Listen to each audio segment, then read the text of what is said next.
High students welcome to my YouTube channel M Das maths tuition. আজকের class নাইনের life সায়েন্সের third ইউনিটের প্রশ্ন নমুনা প্রশ্ন উত্তর সহ আলোচনা করে দিচ্ছি বন্ধুরা। মোস্ট ইম্পর্ট্যান্ট প্রশ্ন আছে এখান থেকে, তোমাদের স্কুলে যে কোনো স্কুলে তোমাদের কিন্তু অনেকগুলো কমন পেয়ে যাবে, কারণ অনেক ভালো ভালো প্রশ্ন আছে। তাই মন দিয়ে দেখতে থাকো বন্ধুরা শেষ পর্যন্ত, এবং কী ধরনের প্রশ্ন হয় এটাও তোমরা আইডিয়া পেয়ে যাবে। থার্ড ইউনিটে কী ধরনের প্রশ্ন হয় বড় প্রশ্নগুলো আলোচনা করে দেবো, তাই শেষ পর্যন্ত দেখতে থাকো বন্ধুরা। আর যারা আমার ইউটিউব চ্যানেলে শুধু লাইফ সায়েন্স নয়, ফিজিক্যাল সায়েন্স, ম্যাথ এ সমস্ত সাজেশান দেওয়া হয়েছে এবং নমুনা প্রশ্ন উত্তর করে দেওয়া হয়েছে, তাই যারা এখনও পর্যন্ত সাজেশানগুলো দেখোনি লাইফ সায়েন্স, ফিজিক্যাল সায়েন্স এবং ম্যাথের, তারা আমার ইউটিউব চ্যানেলে প্লে লিস্টে গিয়ে সার্চ করে সাজেশানগুলো দেখে নাও। 100% গ্যারেন্টিতে বলছি বন্ধুরা, ওই সাজেশানগুলো থেকে তোমাদের পরীক্ষায় ম্যাক্সিমাম কমন পাবে বন্ধুরা। আর যারা নতুন চ্যানেল দেখছো আমার, তারা কিন্তু চ্যানেলটিকে সাবস্ক্রাইব করে এবং শেয়ার করে একটু সাপোর্ট করে বন্ধুরা, প্লিজ। তো প্রথমে প্রশ্নগুলো দেখো, 90 মার্কসে থাকে, 3 ঘন্টা টাইম থাকে। প্রথমে হচ্ছে 1 নম্বরের 15টা থাকে। 1 নম্বরের 15টা কী আছে? যকৃতে ম্যাক্রোফাজ হিসাবে কাজ করে, এই অপশানগুলো দেওয়া থাকে। এমসিকিউ, যকৃতে ম্যাক্রোফাজ হিসাবে কাজ করে কোনটা? না কুফার কোষ, ভীষণ ইম্পর্টেন্ট। কুফার কোষ কোন বিভাগে রক্তকে সার্বিক দাতা বলা হয়? কোন বিভাগে রক্তকে সার্বিক দাতা বলা হয়? বুঝলে ও ইউনিভার্সাল, বুঝলে ডোনার, সার্বিক দাতা ও। এবারে আকারে সবচেয়ে বড় অ্যান্টিবডি কোনটি? আকারে বড় সবচেয়ে অ্যান্টিবডি হচ্ছে আইজিএম, ইমিউনোগ্লোবিন এম। কোন প্রাণীর দেহে ফ্লেম কোষ দেখা যায়? ফিতাকৃমি। কোন প্রাণীর দেহে ফ্লেম কোষ দেখা যায়? ফিতাকৃমি। কেঁচোর নেফ্রিডিয়া এবং অ্যানিবার হচ্ছে সংকোচনশীল গহ্বর, অ্যামিবার। আর ফিতাকৃমি হবে ফ্লেম কোষ বা শিখা কোষ, বাংলায় বলতে পারে শিখা, মানে আগুনের শিখা, ফ্লেম। বাস্তুতন্ত্রে খাদ্য পিরামিডের ভূমিতে কে থাকে? খাদ্য পিরামিড যেহেতু বলেছে উৎপাদক, কিন্তু যদি কারণ বিয়োজক সব শ্রেণীতে আছে, তাই উৎপাদক বলবে, বা খাদ্য পিরামিড উৎপাদক। টিকাকরণ কী ধরনের অনাক্রমতা প্রদান করে? না সক্রিয় করে, নিষ্ক্রিয় করে, অর্থাৎ এ ও বি উভয় হবে, সক্রিয় ও নিষ্ক্রিয় উভয় হবে।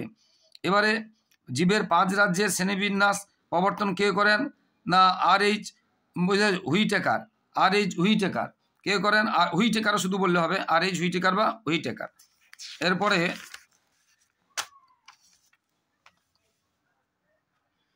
দেহের স্বাভাবিক অনাক্রমতা নষ্ট করে কোন রোগ? না এইডস, যেটা এইডস রোগ, অ্যাকোয়ার্ড ইমিউনো ডেফিসিয়েন্সি সিনড্রোম, এটা তোমাদের আসে, ফুল নামও আসে। তাহলে স্বাভাবিক অনাক্রমতা বা ইমিউনিটি পাওয়ার নষ্ট করে দেয় কে? কী রোগে? না এইডস রোগে, অ্যাকোয়ার্ড ইমিউনো ডেফিসিয়েন্সি সিনড্রোম, এইডসের পুরো নাম। দুটি শর্করা অণুর মধ্যে কী বন্ড দেখা যায়? গ্লাইকোসাইডিক বন্ড দেখা যায়। দুটি শর্করা অণুর মধ্যে কী বন্ড দেখা যায়? গ্লাইকোসাইডিক বন্ড দেখা যায়। ব্লাড ক্যান্সার ইংরেজিতে কি বলে? লিউকোমিয়া। ব্লাড ক্যান্সার হলো লিউকোমিয়া। অ্যানিমিয়া হচ্ছে রক্তাল্পতা, বুঝতে পেরেছ? আচ্ছা, ছত্রাকের কোষ প্রাচীরের প্রধান উপাদান কি? কাইটিন। ছত্রাকের কোষ প্রাচীরের প্রধান উপাদান কি? কাইটিন। ব্রায়োভাইটার উদাহরণ হলো, ব্রায়োভাইটা মানে মস, উদাহরণ রিক্সিয়া। ব্রায়োভাইটার উদাহরণ হলো রিক্সিয়া। আর টেরিডোফাইটা হচ্ছে ডায়োপটেরিস, ব্রায়োভাইটা হচ্ছে রিক্সিয়া, এটা উত্তর হবে রিক্সিয়া। ব্রায়োভাইটা মানে মস বর্গ। এবারে এই সেল ক্ষরণ করে পাকস্থলীর হচ্ছে অক্সেন্টিক কোষ, আর পেপটিক কোষ থেকে হয় পেপসিন হয়। এই সেল খরিত অক্সেন্টিক কোষ থেকে, পাকস্থলীতে দুটো কোষ থাকে, এই সেল খরিত হয় অক্সেন্টিক কোষ থেকে, আর পেপসিন খরিত হয় পেপটিক কোষ থেকে, পেপসিন হয়। এটা আনসার হবে অক্সেন্টিক কোষ। কোনটি ডব্লিউবিসি নয়? থ্রম্বোসাইট, প্লেটলেস বা অনুচক্রিকা ডব্লিউবিসি নয়। থ্রম্বোসাইট বলতে পারো, প্লেটলেস বলতে পারো, বা অনুচক্রিকা বলতে পারো। আর এইগুলো হচ্ছে এই যে ইওসিনোফিল, বেসোফিল, লিম্ফোসাইট, মনোসাইট, এগুলো হচ্ছে শ্বেতকণিকার ভাগ, গ্রানুলোসাইট, অ্যাগ্রানুলোসাইটের ভাগগুলো। এবারে হেলিওফাইট উদ্ভিদের উদাহরণ হলো কি? মানে হেলিওফাইটটা কি আবার অনেক সময় আছে যে লবণাক্ত মাটিতে জন্মায়, হেলিওফাইট এটা কচু, এবং কোনো কোনো ক্ষেত্রে মশও হয়, তবে কচু। হেলিওফাইট উদ্ভিদের উদাহরণ কি? কচু। এবার শূন্যস্থান পূরণ বুঝতে, এগুলো 1 নম্বরের আছে 5টি, যেমন শূন্যস্থান পূরণ আছে, আরও অন্যান্য অপশান আছে। সন্ন্যাসী কাঁকড়া ও ড্যাশ এর মধ্যে কোঅপারেশন দেখা যায়, মানে মিথজীবিতা, প্রাণীদের মিথজীবিতা। সন্ন্যাসী কাঁকড়া ও সাগর কুসুমের মধ্যে কোঅপারেশন দেখা যায়, বুঝতে পেরেছি, এক ধরনের মিথজীবিতা। এরপরে ট্যানিন হলো ড্যাশযুক্ত রেচন পদার্থ। ট্যানিন আমরা লিখতে পারি কার্বনযুক্ত রেচন পদার্থ বা নাইট্রোজেনবিহীন রেচন পদার্থ। ট্যানিন কার্বনযুক্ত রেচন পদার্থ। জেলিফিশ ড্যাশ পর্বের একটা শূন্যস্থান ড্যাশ পর্বের অন্তর্ভুক্ত। নিডারিয়া, জেলিফিশ হচ্ছে নিডারিয়া পর্বের অন্তর্ভুক্ত জেলিফিশ, নিডারিয়া। গ্লাইকোলাইসিসের শেষে উৎপন্ন পদার্থটা কি? না পাইরুভিক অ্যাসিড। গ্লাইকোলাইসিসের শেষে উৎপন্ন পদার্থ কি? Pyruvic acid. সাপে কাটা রোগীর দেহে অ্যান্টিভেনাম প্রয়োগ একটি ড্যাশ অনাক্রমতা, এটা কৃত্রিম প্যাসিভ বা নিষ্ক্রিয় অনাক্রমতা। বুঝতে পেরেছ? রেনিন হলো একটি ড্যাশ ভাঙার উৎসেচক, প্রোটিন। রেনিন হলো একটি ড্যাশ ভাঙার উৎসেচক, প্রোটিন ভাঙার উৎসেচক। এবারে পরজীবী ও পোষকের আন্তঃক্রিয়া হলো পরজীবিতা। এখানে হচ্ছে পরজীবী এবং পোষকের আন্তঃক্রিয়া পরজীবিতা, এটা ভুল। কারণ পরজীবী উপকার পায়, পোষক কোনো উপকার পায় না, তাই এটা বুঝতে পেরেছ? পরজীবী এবং পোষকের আন্তঃক্রিয়া হলো পরজীবিতা। হ্যাঁ, এটা পরজীবিতা, পরজীবিতা, পরজীবী, এটা মিথজীবিতা নয়, আমি মিথজীবিতা ভাবছিলাম। এটা ইয়েস ঠিক হবে। পরজীবী এবং পোষকের মধ্যে আন্তঃক্রিয়া হলো পরজীবিতা, পরজীবিতাটা ইয়েস হবে, ঠিক হবে। দ্বিপদ নামকরণ দুটি পদের একটি বর্গ এবং অপরটি জাতি, এটা ভুল। একটি গণ এবং গোত্র হবে, গণ এবং গোত্র হবে, এটা বর্গ আর প্রজাতি বলেছে। এরেনকাইমা উদ্ভিদকে জলে ভাসতে সাহায্য করে, হ্যাঁ ঠিক। কচুর যে বৃন্তে থাকে, কচুর যেগুলো জলে ভাসে, কচুরি পানার ওই জন্য পত্রবিন্দুগুলো ফোলা থাকে, এরেনকাইমা থাকে। সুষুম্নাকাণ্ড প্রতিবর্তকের নিয়ন্ত্রণ করে, হ্যাঁ সুষুম্নাকাণ্ড প্রতিবর্তক নিয়ন্ত্রণ করে। আরশোলা রক্তে হিমোগ্লোবিন থাকে না, আরশোলা রক্তে হিমোগ্লোবিন থাকে না। অ্যান্টিবডি দেহে প্রতিরক্ষা অংশগ্রহণ করে, হ্যাঁ অ্যান্টিবডি দেহে প্রতিরক্ষায় অংশগ্রহণ করে। এবারে বাম স্তম্ভ ডান স্তম্ভ। একক সময়ে জীবের সংখ্যা বৃদ্ধি কি হবে? ন্যাটালিটি। একক সময়ে জীবের সংখ্যা বৃদ্ধিকে বলে ন্যাটালিটি, আর সংখ্যা হ্রাসকে বলে কি হচ্ছে? মর্টালিটি, মরে যাওয়াটা। পুরনো আরবিসি ধ্বংস করে, পুরনো আরবিসি ধ্বংস করে প্লিহা। প্লিহা কোথায় ধ্বংস হয়? প্লিহা। রাসায়নিক কারখানা থাকলে ডিফরেস্টেশন হয়, মানে বন কমে যায়, গাছের অসুবিধে হয়। কোষের মগজ বলা হয় নিউক্লিয়াসকে বা প্রাণকেন্দ্র, মগজ মানে প্রাণকেন্দ্র, নিউক্লিয়াস। আর বিকল্প খাদ্য বুঝতে পেরেছ? SCP সিঙ্গেল সেল প্রোটিন, বিকল্প খাদ্য SCP। এবারে বড় প্রশ্নগুলো আছে, তার আগে দেখো এটা ছোট প্রশ্ন আছে। সহজাত অর্জিত অনাক্রমতার মধ্যে দুটি পার্থক্য, এটা করতে হবে। এবারে কম্পেনসেশন পয়েন্ট কাকে বলে? মোস্ট ইম্পর্টেন্ট আছে। ভিটামিন ডি এর রাসায়নিক নাম কি? মোস্ট ইম্পর্টেন্ট আছে। অভাবজনিত একটি লক্ষণ, আমরা জানি রিকেট রোগটুকু সবাই জানি। অপরিহার্য মৌলিক উপাদান কাকে বলে? উদাহরণ নাম দেখে বুঝতে পারছো, অপরিহার্য, এসেনশিয়াল, মানে যে সমস্ত মৌলিক পদার্থগুলো আমাদের বৃদ্ধির জন্য, মানে জীবের, উদ্ভিদ এবং প্রাণী অত্যন্ত দরকার, কিন্তু তাদের দেহে উৎপন্ন হয় না, তাকে বলা হয় অপরিহার্য মৌলিক পদার্থ। যেমন আমরা জানি কার্বন, হাইড্রোজেন, অক্সিজেন, নাইট্রোজেন, এগুলো হচ্ছে অপরিহার্য, হ্যাঁ অপরিহার্য মৌলিক পদার্থ। এরপরে উদ্ভিদের একটি নাইট্রোজেনবিহীন রেচন পদার্থের নাম ও তার অর্থকারী গুরুত্ব লেখো। নাইট্রোজেনবিহীন রেচন, একটু আগে যেটা বলেছিলাম নাইট্রোজেনবিহীন, ধরো একটু আগে বলেছিলাম দাও, অনেক তোমরা গন্ধ বলতে পারো, গন্ধ, রজন। গদ কি হয়? গাম মানে চিট হিসাবে বই বাইন্ডিং শিল্পে ব্যবহার করা হয়, যেমন বলতে পারো। দুটি ক্যারোটিনয়েডের নাম লেখো। সার্কোলেমা কি? ভীষণ ইম্পর্টেন্ট প্রশ্ন বন্ধুরা, দেখতে এই ধরনের প্রশ্নগুলো তোমরা অবশ্যই করবে, এই যে প্রশ্নগুলো বলছি। এবং দরকার হয় তোমরা একটু একটু করে স্ক্রিনশট নিয়ে নাও, বুঝতে পেরেছ? এদিকের প্রশ্নটাও দরকার হয় স্ক্রিনশট নিয়ে নাও। এরপরে কোষ নির্ভর অনাক্রমতার ধাপগুলি কি দেখে নাও। আচ্ছা, সার্কোলেমা কি? সার্কোলেমা তোমাদের পড়েছো, পেশি কোষের আবরণগুলো পড়বে। রক্তবাহের মধ্যে রক্ত জমাট বাঁধে না কেন? এর অনেকগুলো কারণ আছে।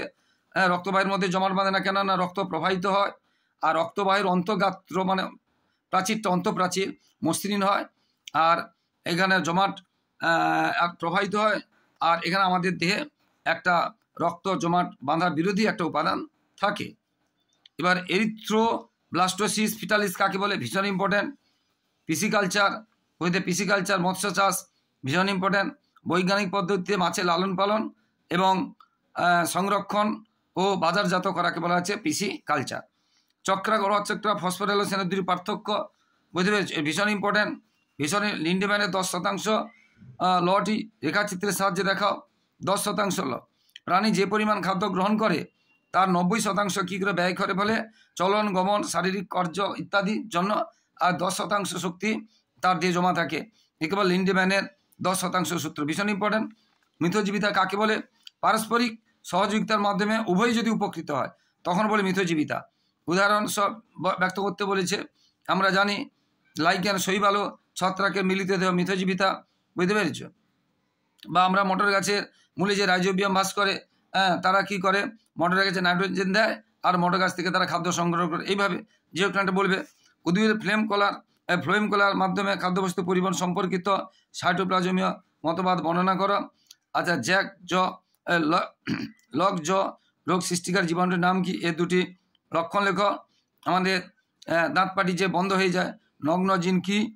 আরএনএ তো নগ্ন জিন, এর কোনো প্রাচীন নেই। প্রোটোসেল বা প্রোটোবায়েন্ট কাকে বলে? ভীষণ ইম্পর্টেন্ট প্রোটোবায়েন্ট। ভিলাই কি? অগ্নাশয় থেকে খরিত হয় এমন একটি শর্করা ভঙ্গক। উৎসেচকের নাম লেখ। অগ্নাশয় থেকে খরিত হয় এমন একটি শর্করা ভঙ্গক। অ্যামাইলের একটি উৎসেচক অ্যামাইলেজ, বুঝতে পেরেছে? অ্যামাইলেজ। ভিলাই কি? ভিলাই না ক্ষুদ্রান্ত্রের ভিতরে আঙুলের মধ্যে যে অভিক্ষেপগুলো থাকে, যেগুলো পাচিত খাদ্যরস শোষণ করে, তাদের ভিলাই বলে। ক্ষুদ্রান্ত্রের আঙুলের মতো যে অভিক্ষেপগুলো থাকে, যেগুলো পাচিত খাদ্যরস শোষিত করে, তাকে ভিলাই বলে। প্লেসিক ক্লান্তি কি? বা রিগর মর্টিস কোহল সন্ধানে একটি অর্থনৈতিক গুরুত্ব। কোহল সন্ধান বলতে কোহল সন্ধান ফলে কি হয়? ইথাইল অ্যালকোহল মদ শিল্পে লাগে। ইথাইল অ্যালকোহল কোহল সন্ধান মদ গুরুত্ব না, কোহল সন্ধানের মাধ্যমে কি হচ্ছে? মদ তৈরি হয়, বুঝলেন? পেশির ক্লান্তি কি? না, পেশিতে অনেক সময় চললে, বুঝতে পেরেছ, অক্সিজেনের অভাব হয় এবং পেশিতে টক্সিন উৎপন্ন হয়, যার ফলে পেশি অসাড় হয়ে যায়, বন্ধ করে দেয় কাজ, তাকে পেশি ক্লান্তি। আচ্ছা, কেপস চক্রের কে সাইট্রিক অ্যাসিড চক্র বলে কেন? কেপস চক্রে যে উৎপাদিত যেটা সাইট্রিক অ্যাসিড এবং এর টিসিও চক্রও বলে, 3টি কার্বনযুক্ত বলে।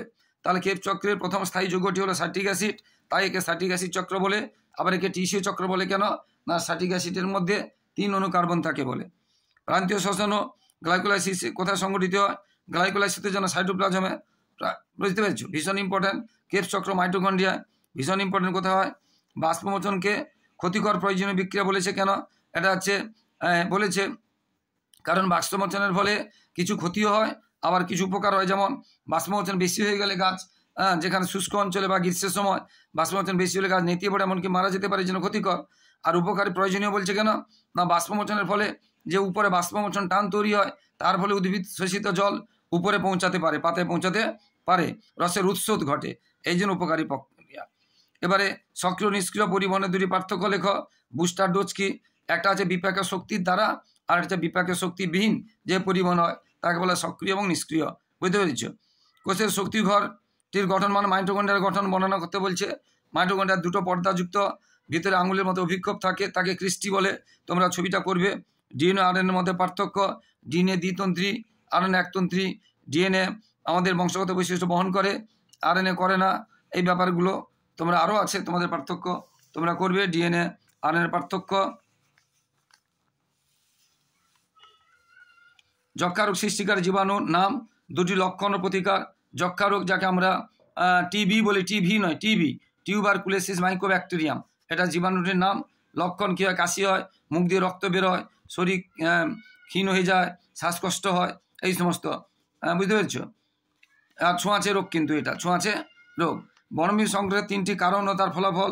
বনভূমি সংক্রমণের কারণ বনভূমি সংক্রমণ যদি না হয় তাহলে প্রাকৃতিক ভারসাম্য রক্ষা পেয়ে যাবে, মানে রক্ষা পাবে না, বুঝতে পেরেছো? সেই জন্য বনভূমি সংরক্ষণ করতে হবে। এর ফলাফল সম্পর্কে লেখ। বনভূমি সংরক্ষণ করলে বাস্তুতন্ত্র বজায় থাকবে, আমাদের বৃষ্টিপাত এবং পরিবেশ দূষণ এইগুলো রোধ হবে। পড়ে নেবে বন্ধুরা। চিত্রসহ অ্যান্টিবডি গঠন, ভীষণ ইম্পর্টেন্ট। অ্যান্টিবডি ওয়াই আকারে আছে তোমাদের, ভারী চেন এবং হালকা চেন, যে 400, এটা পড়ে নেবে তোমাদের। কোষ পর্দার তরল মোজাইক মডেলের চিহ্নসহ, ভীষণ ইম্পর্টেন্ট। কোষ পর্দার তরল মোজাইক ভীষণ ইম্পর্টেন্ট। বৃক্কের গঠনগত কার্যগত এককের, বৃক্কের চিহ্ন নয়, এটা ভুল, বৃক্কের ছবি বলেনি, বৃক্কের গঠন ও কার্যগত এককের চিহ্ন, অর্থাৎ নেফ্রনের চিহ্ন। বৃক্কের গঠন কার্যগত এককের নাম নেফ্রন, বুঝতে? নেফ্রনের চিত্র করতে হবে, মানুষের পুষ্টিতন্ত্রের চিহ্নিত চিত্র। এটা বৃক্কের চিহ্ন হবে না, গঠন কার্যগত একক মানে নেফ্রনের চিহ্ন। এইভাবে প্রশ্ন হয় বন্ধুরা। তো যারা আমার ইউটিউব চ্যানেলটি দেখছো বন্ধুরা, সকলকে ধন্যবাদ। আর যারা আমার চ্যানেলে নতুন প্রিয় ছাত্রছাত্রী, প্লিজ আমার চ্যানেলটি সাবস্ক্রাইব করে একটু সাপোর্ট করো বন্ধুরা। তোমাদের জন্য এত পরিশ্রম করছি, লাগাতার ভিডিও দিচ্ছি, তাই তোমাদের কাছ থেকে শুধু এইটুকু সহযোগিতা ভালোবাসা চাইছি যে তোমরা আমার চ্যানেলকে সাবস্ক্রাইব করে এবং শেয়ার করে একটু পাশে থাকবে, একটু হেল্প করবে, আর লাইক ও কমেন্ট করতে ভুলো না বন্ধুরা। আবার বলছি বন্ধুরা, লাইফ সায়েন্স, ফিজিক্যাল সায়েন্স এবং ম্যাথের সাজেশন দিয়েছি। যারা এখনও সাজেশনটা দেখোনি তোমরা সাজেশনটা ফলো করে নাও। 100% গ্যারান্টি দিয়ে বলছি বন্ধুরা, আমার সাজেশন থেকে তোমরা ম্যাক্সিমাম কমন পেয়ে যাবে। সবার পরীক্ষা ভালো হোক, সবাই খুব ভালো থাকো, সবার ভবিষ্যৎ ভালো হোক। জয় হিন্দ, বন্দে মাতরম।